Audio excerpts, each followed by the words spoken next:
Graça e paz, meus irmãos. Eu resolvi trazer esse vídeo para trazer alguns esclarecimentos aos irmãos, algumas perguntas e respostas. Como eu não tenho condições de fazer uma live, meus irmãos, eu não tenho computador, né? Eu uso apenas um celularzinho aqui para fazer os meus vídeos, né? Então eu não tenho recurso para fazer uma live, para fazer uma coisa muito bonita para vocês aí, como muitos aí estão fazendo. Eu gravo aqui os meus áudios, né? Aí eu envio para irmão Leandro, né, no interior de Minas, ou se não o Daniel, do canal Viva com Deus. Eles pegam o meu áudio, faz um vídeo lá, depois eles me mandam de volta, aí que eu posto no meu canal. Eu não tenho computador, não tenho condições de fazer lives. Eu tenho apenas aqui um celularzinho aqui para compartilhar aí com vocês as mensagens. Então tem muitos irmãos que perguntam no link, né? Faz pergunta no link, às vezes eu não respondo por falta de tempo mesmo. Então, meus irmãos, eu queria trazer alguns esclarecimentos. Por exemplo, alguns irmãos perguntam o seguinte: a igreja está vivendo as dores de parto? É uma pergunta muito frequente. Nós estamos vivendo o princípio de dores ou as dores de parto? Não, meus irmãos, a resposta é não. A igreja, ela está dentro de casa hoje, né? Porque a igreja não é templo de pedra, a igreja somos nós. Os templos de pedra estão fechados, mas a igreja é nós estamos dentro de casa. E nós não estamos no princípio de dores, a igreja está em casa, está orando, está buscando, né? Está consagrando, está jejuando, está alimentando, né? Então não é princípio de dores da igreja. O problema é que as pessoas elas colocam a igreja dentro de Mateus 24. E você não pode fazer isso. Você tem que examinar o contexto. Para quem está falando? Mateus 24, quando a Bíblia fala tudo isso é o princípio de dores, está dentro de Mateus 24. Então Jesus, ele está falando com Israel. O princípio de dores é para Israel, não é para a igreja. A igreja não vai estar aqui na grande tribulação. Então Mateus 24, a palavra está sendo dirigida para Israel e não para a igreja. Então a pergunta é: a igreja está passando pelo princípio de dores?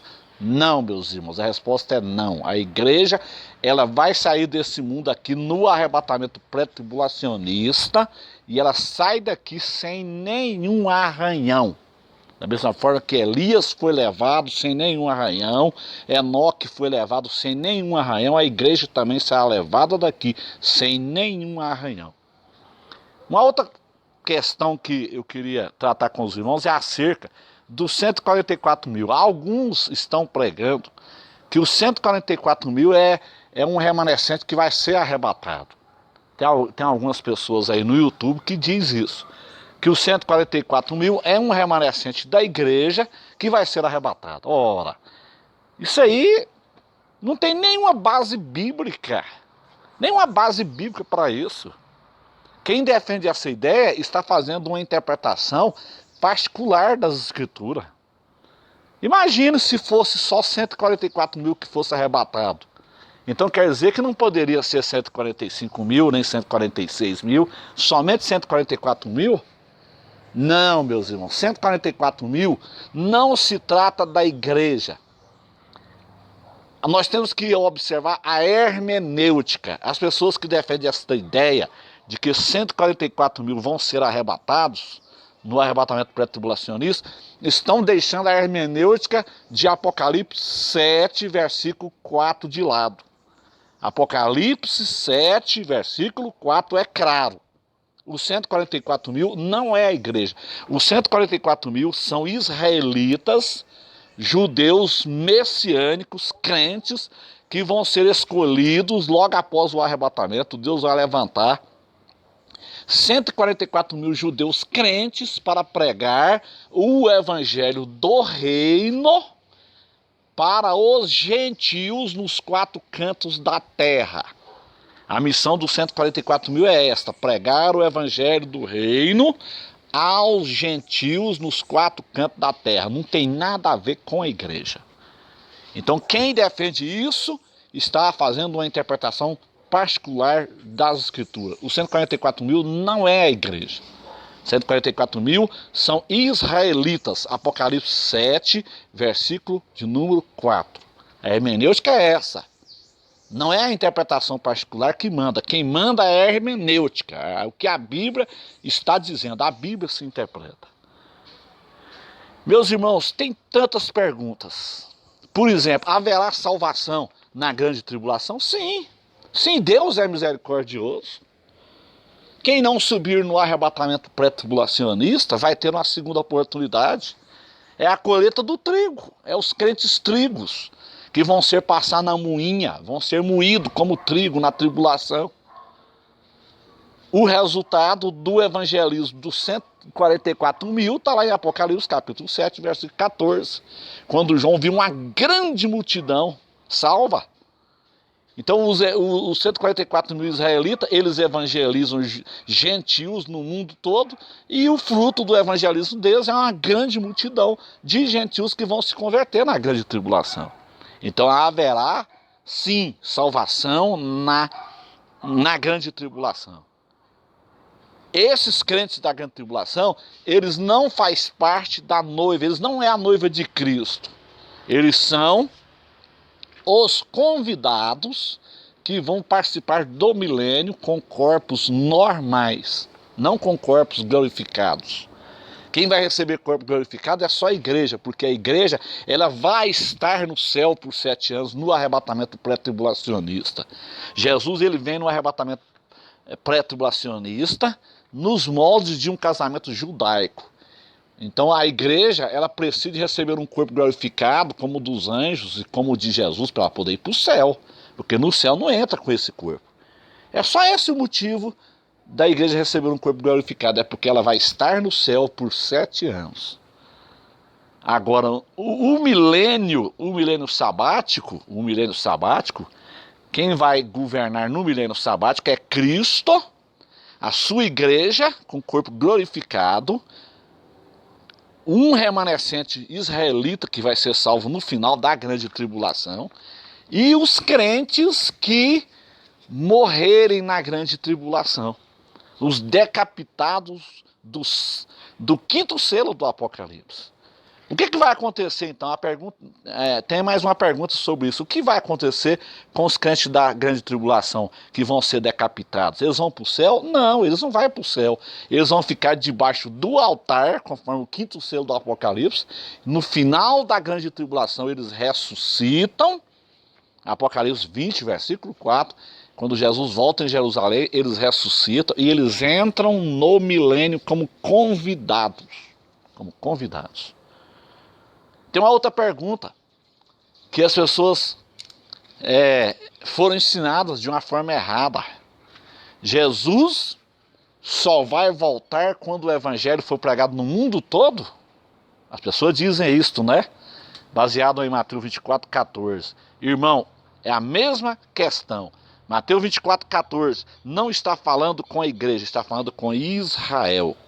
Observe lá este evangelho do reino. Não está falando do tempo da graça. A pregação do evangelho do reino não é missão da igreja. A missão da igreja não é pregar o evangelho do reino. Nós pregamos o evangelho da graça. Quem vai pregar o evangelho do reino é os 144 mil judeus, Apocalipse capítulo 7, versículo 4, durante a grande tribulação. Então isso não é sinal para a volta de Jesus. Porque Jesus não vai voltar enquanto não for pregado o evangelho nos 4 cantos da terra. Meu irmão, você precisa de aprender de novo, você aprendeu errado. Isso não é sinal para a volta de Jesus, não é sinal para o arrebatamento da igreja. A pregação do evangelho do reino, ela será durante a grande tribulação por 144 mil judeus. Tem muitas perguntas, muitas perguntas. Onde nós estamos no livro do Apocalipse? Nós estamos na fase de Laodiceia.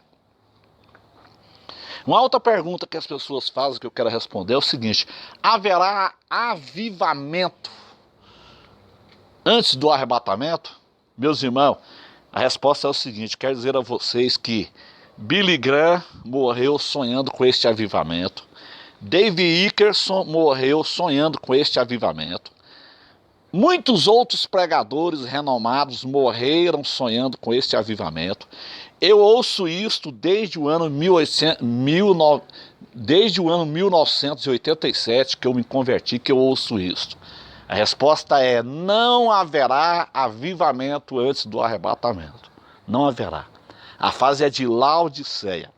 O problema disso tudo é uma má interpretação que as pessoas fazem de Joel 2 e Atos 2. A profecia de Joel, ela tem duplo cumprimento. Ou seja, Deus ele fala por padrões. Eclesiastes 1, versículo 9. A primeira fase da profecia foi para a inauguração da igreja no dia de Pentecoste. E aonde que aconteceu o derramamento do Espírito Santo? Em Jerusalém. O segundo derramamento do Espírito Santo, então, não é na fase de Laodiceia, é no final da grande tribulação. Aonde? Em Jerusalém. Para quê? Para a conversão de Israel. Zacarias 12, 10. Pode ir lá para vocês verem. O Senhor vai derramar o Espírito Santo no final da tribulação para a conversão de Israel. Zacarias 12, 10, Apocalipse 1, versículo 7. É o mesmo padrão. É o mesmo padrão, meus irmãos. O primeiro derramamento do Espírito Santo foi em Jerusalém para a inauguração da igreja. O segundo derramamento do Espírito Santo será em Jerusalém para a conversão de Israel. Então nós temos que olhar a geografia do local. Então as pessoas fazem esta confusão porque elas não observam a geografia.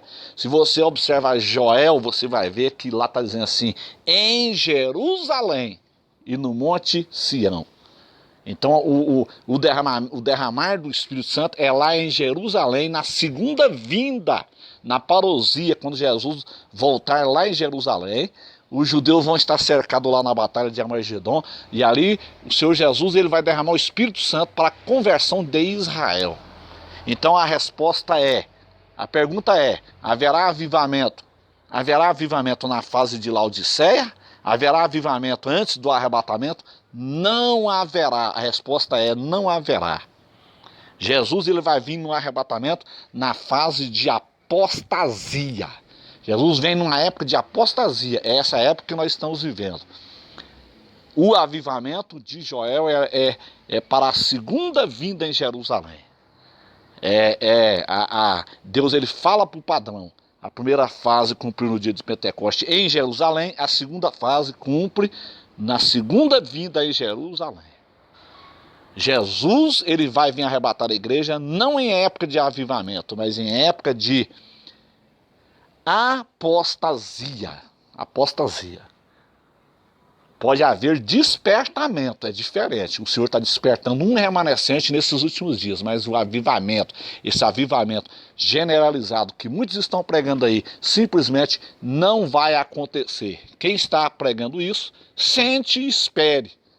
Como eu disse, Billy Graham morreu sonhando com isso, Dave Ickerson morreu sonhando com isso e tantos outros pregadores. E nada disso aconteceu. Eu ouço isso desde 87. E isso nunca acontece, porque Jesus ele não vai avivar a igreja na era de Laodiceia para acontecer o arrebatamento. Você não vê, quando você estuda a fase de Laodiceia, você não vê avivamento na fase de Laodiceia. E Jesus vai vir agora na fase de Laodiceia. Você observando o Apocalipse, você vai ver que depois da fase de Laodiceia, acontece o arrebatamento da igreja no capítulo 4 do Apocalipse. Quando João ali é tomado, quando João ali é arrebatado, ali representa o arrebatamento da igreja. Amém, meus irmãos? Deus abençoe a todos. Tenham todos uma ótima tarde de quinta-feira na presença do Senhor Jesus. Amém.